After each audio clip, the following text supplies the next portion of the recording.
Bar council of ગુજરાતની website અને mobile એપ્લિકેશનનું launching કરાયું। હાઈકોર્ટના ચીફ જસ્ટિસ સુનીતા અગ્રવાલ અને મંત્રી ઋષિકેશ પટેલના હસ્તે લોન્ચિંગ કરાયું।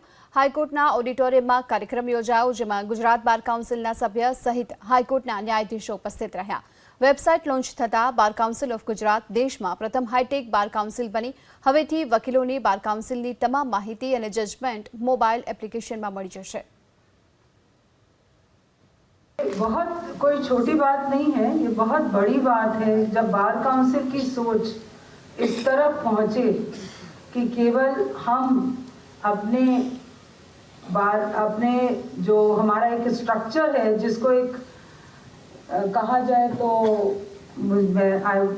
Like you don't take offence when I am saying this कि जिसको नेतागिरी का ही केवल रूप दिया जाता है, उसको आपने एक अलग रूप दिया है, उसको आपने एक अलग पहल करी है। आपने ये दिखाया है कि बार काउंसिल का केवल काम ये नहीं है कि हम झंडा उठाएं और स्ट्राइक करें और शोर मचाएं।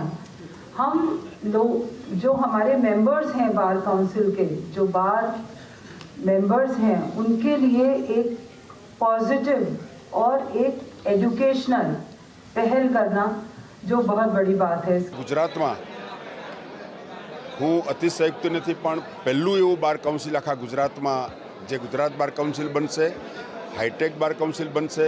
गुजरातना छेवाड़ाना गामना कोई वकील ने हवे बार काउंसिल सुधी धक्का नहीं खावा पड़े।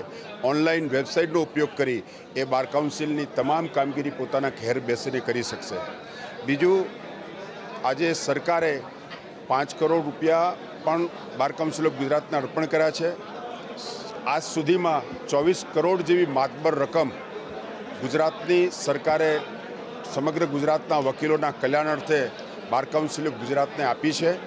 हूँ समग्र गुजरातना वकीलो वती भारतीय सरकारनो आभार मानु छूं अने आ कार्यक्रमनी अंदर समग्र गुजरातमांथी तमाम बार एसोसिएशनना 272 बार एसोसिएशनना प्रमुख, सेक्रेटरी ने उपप्रमुख आया था।